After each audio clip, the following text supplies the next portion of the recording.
Welcome बच्चों, hope you all are fine और आप लोग की स्टडी सही चल रही हैं। चलिए आज का टॉपिक स्टार्ट करते हैं। आज के टॉपिक में हम लोगों को इक्विवेलेंट मास करना है। इससे प्रीवियस वाले टॉपिक्स में हम लोगों ने नॉर्मेलिटी स्टार्ट किया था और नॉर्मेलिटी में मैंने आपको बताया था कि नॉर्मेलिटी समझने से पहले आपको ग्राम इक्विवेलेंट के बारे में पता होना चाहिए और ग्राम इक्विवेलेंट समझने से पहले आपको इक्विवेलेंट मास समझना पड़ेगा। और मैंने आपका प्रीवियस वाले लेक्चर में किस तरीके से आप ग्राम इक्विवेलेंट और किस तरीके से आप इक्विवेलेंट मास निकालते हैं या उसका डेफिनेशन क्या होता है वो हमने वहाँ पर समझाया था।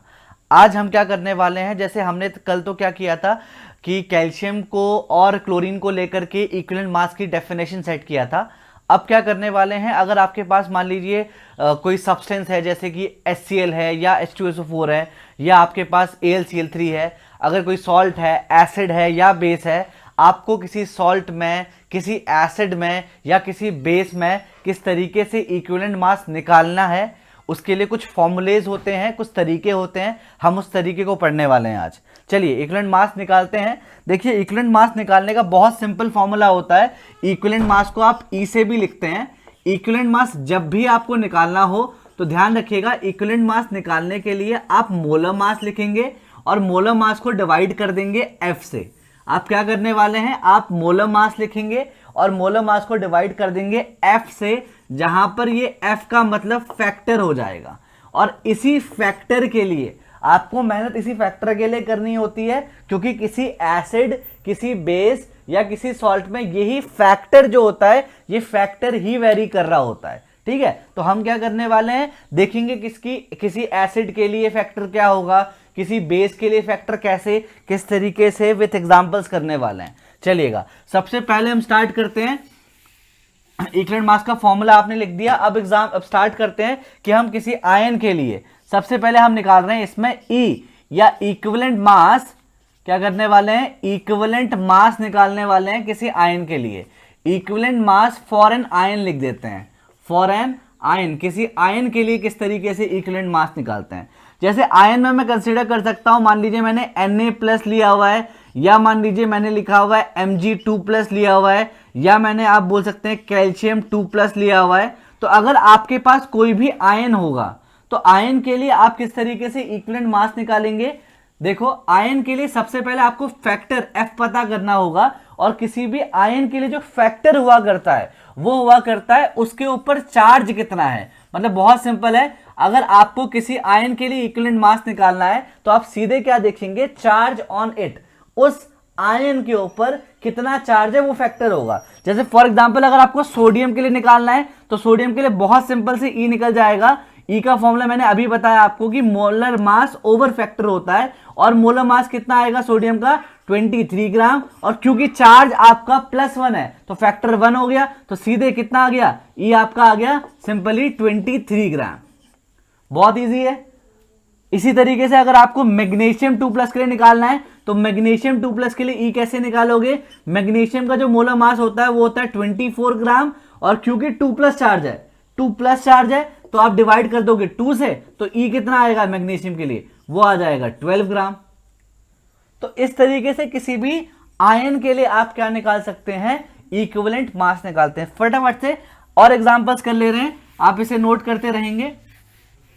अब ये तो ऐसे आयंस हो गए जो बहुत सिंपल है, बहुत छोटे आयंस हैं। अब थोड़ा सा ऐसे आयंस, मान लो सल्फेट आयन आपने लिया हुआ है, तो फैक्टर तो आपको चार्ज दिख रहा है ना, चार्ज नेगेटिव में हो या पॉजिटिव में हो, आपको साइन को कंसीडर नहीं करना है फैक्टर लेते वक्त। तो फैक्टर सिंपल सी बात है 2 आ गया। और E क्या निकालोगे, मोलर मास कितना होगा, sulphur 32 gram plus oxygen 16 gram multiply by 4, कितना आ जाएगा आपका, ये डिवाइड करना है कितना है आपको, 2 से डिवाइड करना है। तो फटाफट सॉल्व कर लेंगे इसको। ठीक है, इसको सॉल्व कर लेंगे। ये कितना आ जाएगा, 32 ग्राम है प्लस ये कितना आ जाएगा आपका 64, डिवाइड बाई 2 कर देंगे, तो इसे सॉल्व कर लेंगे, E निकल जाएगा आपका। Very simple. इस तरीके से आप इस वाले में CO3 2 नेगेटिव, इसका भी कर लेंगे, बहुत जल्दी से कर सकते हैं आप, करिए इसको। सिंपल है, करना क्या, फैक्टर अगेन मैं बोल रहा हूं 2 लेंगे, फैक्टर 2 लेंगे, और E क्या आ जाएगा आपका, अगेन मास ओवर फैक्टर। मास कितना है, कार्बन के लिए 12 प्लस ऑक्सीजन के लिए 16 मल्टीप्लाई बाय एक ऑक्सीजन 16 है, 3 के लिए 16 मल्टीप्लाई बाई 3 डिवाइड करना है। किससे डिवाइड करेंगे, फैक्टर 2 था ना, तो कर लीजिए सॉल्व इसको। इस तरीके से कार्बोनेट CO3 2 नेगेटिव का आपने इक्विवेलेंट मास निकाल लिया, जैसे आपने SO4 2 नेगेटिव निकाला था, निकाल सकते हैं। फटाफट से इसको निकालेंगे और आगे बढ़ेंगे। चलिए इसे इरेज कर दे रहा हूं, आप लोग स्क्रीनशॉट लेंगे इसका।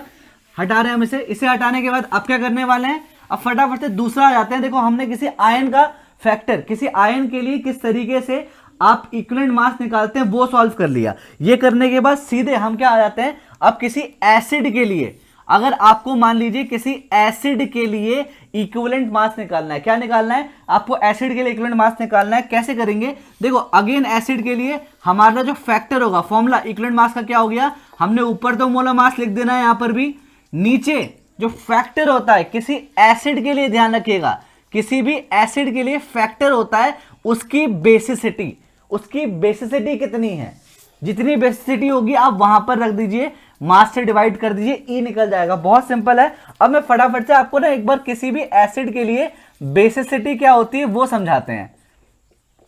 देखिए एसिड के लिए बेसिसिटी होती है जो एसिड की डेफिनेशन, जैसे कि अगर मैं H+ के टर्म में एसिड को डिफाइन करता हूं तो number of H+ ion released, number of H+ ion released, कोई भी एसिड कितने H+ आयन रिलीज करेगा वो उसकी बेसिसिटी हो सकती है। या आप अगर इलेक्ट्रॉन पेयर्स के टर्म में बात कर रहे हैं तो number of electron pair received, number of electron pair received, कोई भी एसिड कितने इलेक्ट्रॉन पेयर रिसीव कर रहा है, इस तरीके से। या अगर आप ऑक्साइड आयन के टर्म में बात कर रहे हैं तो थर्ड डेफिनेशन क्या हो जाएगी, number of oxide ion received, ये भी एक डेफिनेशन हो सकती है। तो चाहे अगर ऐसे ऐसे ऐसे एसिड्स हैं, जैसे मान लीजिए HCl है या H2SO4 है या HNO3 है, तो उनमें तो numbers of H+ ion release के हिसाब से बेसिसिटी लिख देंगे। अगर आपके लुईस के एसिड्स वगैरह हैं तो वहां पर कितने इलेक्ट्रॉन पेयर रिसीव हो रहे हैं, और अगर आपके फ्लक्सेस हैं तो उसमें आप numbers of oxide ion receive के हिसाब से बात कर सकते हैं। बहुत सिंपल है। तो देखिए हम फटाफट से एग्जांपल कंसीडर कर लेते हैं। सिंपल एग्जांपल HCl, ये वाला एसिड आपने बहुत ही बारी सुना है, आप बचपन से HCl 9th क्लास से पढ़ते आ रहे हैं, उससे बहुत पहले से 7th क्लास से पढ़ते आ रहे हैं। मोलर मास HCl का लिखना बड़ा मुश्किल काम नहीं है। H आपका 1 होता है और क्लोरीन 35.5, और क्योंकि कितने H+ दे सकता है, एक H+ दे सकता है, तो इसका आंसर कितना हो जाएगा, फटाफट से सॉल्व कर लेंगे, 36.5 ग्राम।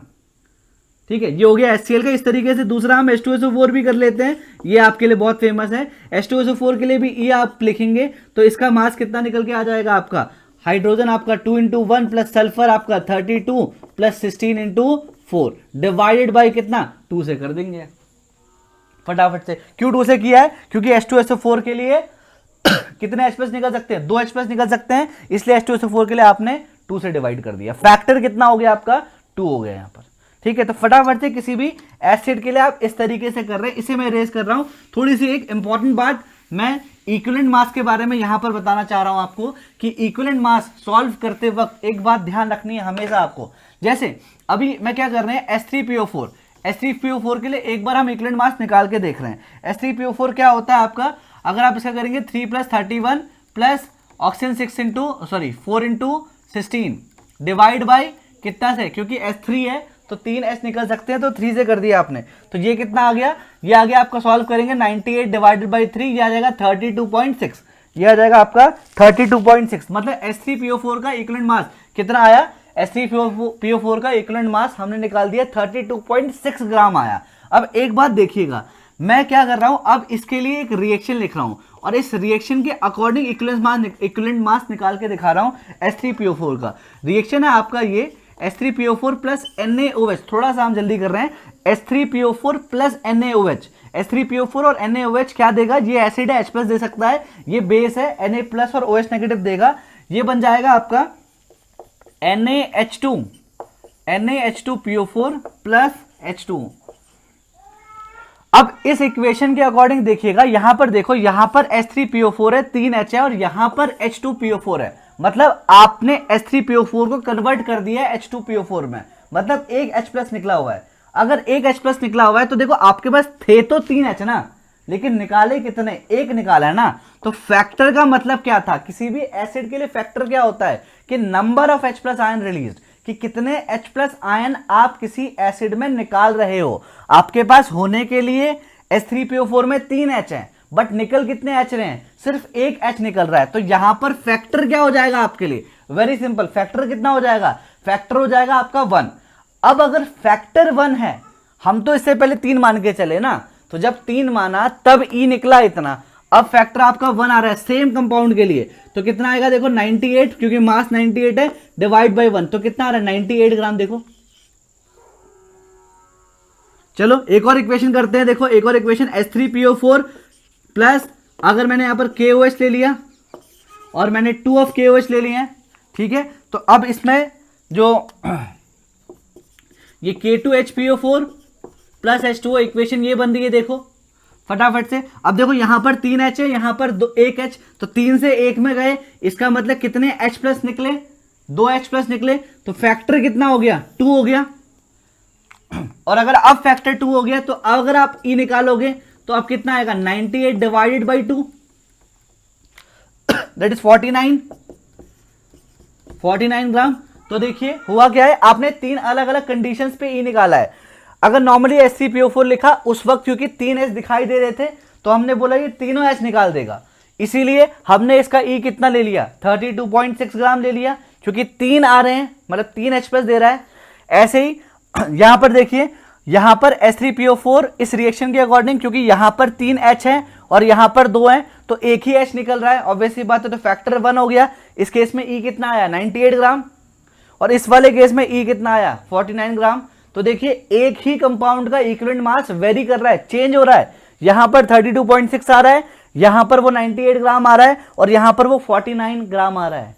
इसका मतलब जो इक्विवेलेंट मास होता है वो एक तरीके से फर्म क्वांटिटी नहीं है। मोलर मास तो क्या होता है ना बेटा, कि मोलर मास एक फर्म क्वांटिटी होती है। फर्म क्यों होती है, क्योंकि मोलर मास फिक्स होता है, मोलर मास रिपीट मतलब चेंज नहीं होता। लेकिन इक्विवेलेंट मास में क्योंकि फैक्टर चेंज हो सकता है, वो डिपेंड करता है रिएक्शन के ऊपर, कंडीशन के ऊपर, और फैक्टर चेंज होने की वजह से इक्विवेलेंट मास वेरी कर जाता है आपका। ठीक है, तो एक बात ध्यान रखेंगे कि इक्विवेलेंट मास एक फर्म क्वांटिटी नहीं होती है। ठीक है, तो देखिए आपने इस तरीके से यहां पर किसी एसिड का भी इक्विवेलेंट मास निकाल लिया। हटा रहे हैं इसे फटाफट से। आप किसी बेस के लिए इक्विवेलेंट मास कर रहे हैं, किसी बेस के लिए, थर्ड जल्दी से आते हैं, किसी बेस के लिए इक्विवेलेंट मास देखिए। अब बेस के लिए देखो इक्विवेलेंट मास का फॉर्मूला क्या होता है, E, ये होता है मोलर मास, किसी बेस के लिए मोलर मास ओवर फैक्टर। अब किसी बेस के लिए जो फैक्टर F होता है वो क्या होता है पता है, बहुत सिंपल, मतलब फैक्टर होता है किसी बेस के लिए उसकी एसिडिटी, किसी बेस के लिए उसका फैक्टर होता है उसकी एसिडिटी, और एसिडिटी होगी देखो कैसे, number of OH negative ion, number of OH negative ion released, या number of oxide ion, number of oxide ion released, या number of electron pair released. ठीक है, तो ध्यान रखिए किसी बेस के लिए इस तरीके से आप फैक्टर लिखते हैं। फटाफट से फैक्टर का फॉर्मूला नोट कर लीजिए। अब फटाफट से हम देखो एक बार इसी में बेस के लिए मैं बता रहा हूं आपको कि बेस के लिए किस तरीके से आप E निकालोगे। देखो जैसे अगर आपको पास NaOH दिया हुआ है और आपको NaOH के लिए E निकालना है, क्या करेंगे, NaOH का मास लिख देंगे 23 + 16 + 1। कितने OH नेगेटिव दे सकता है, ऑब्वियसली 1, तो फैक्टर कितना हो जाएगा 1, तो ये कितना आ जाएगा 40 ग्राम। बहुत जल्दी कर दिया। इस तरीके से अगर मान लीजिए आपके पास MgOH होल ट्वाइस है, ऑब्वियसली बात है MgOH होल ट्वाइस कैसे लिखेंगे, magnesium 24 gram plus oxygen plus hydrogen 17 multiply by 2, divide किससे करेंगे, फैक्टर कितना है 2H, 2 से डिवाइड करेंगे। चलिए ऐसे ही अगर आपके पास अमोनिया दिया हुआ, ये अलग तरीके का बेस है ये इलेक्ट्रॉन पेयर देने वाला बेस है। कितने इलेक्ट्रॉन पेयर दे सकता है अमोनिया, एक एक्स्ट्रा इलेक्ट्रॉन पेयर है, एक दे सकता है, तो फैक्टर कितना आ जाएगा 1। इसका E कितना आ जाएगा बेटा, nitrogen 14 plus 3 × 1 17 divide by 1, that is 17 ग्राम। ये भी हो गया 17 ग्राम। ठीक है, तो इस तरीके से देखिए, जैसे आपने NaOH का निकाला, MgOH वोल्ट वाइज और अमोनिया, इस तरीके से आप अलग अलग बेसिस के लिए फैक्टर अलग बेसिस के लिए इक्विवेलेंट मास निकाल सकते हैं। तो इस वाले लेक्चर में क्या किया है हमने किसी एसिड के लिए फैक्टर निकाला है, किसी बेस के लिए फैक्टर निकाला है और किसी आयन के लिए फैक्टर निकाला है। अब फैक्टर निकालने के बाद इक्विवेलेंट मास भी कैलकुलेट किया। अब हम क्या करेंगे, इसके बाद किसी सॉल्ट के लिए निकाल के देखेंगे कि सॉल्ट के लिए हम किस तरीके से इक्विवेलेंट मास निकालते हैं। ठीक है, सॉल्ट के लिए, उसके बाद ऑक्सीडाइजिंग और रिड्यूसिंग एजेंट दोनों के लिए देखेंगे।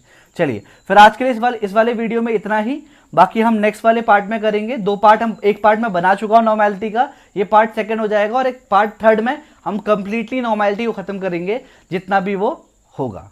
चलिए आज के लिए इतना ही।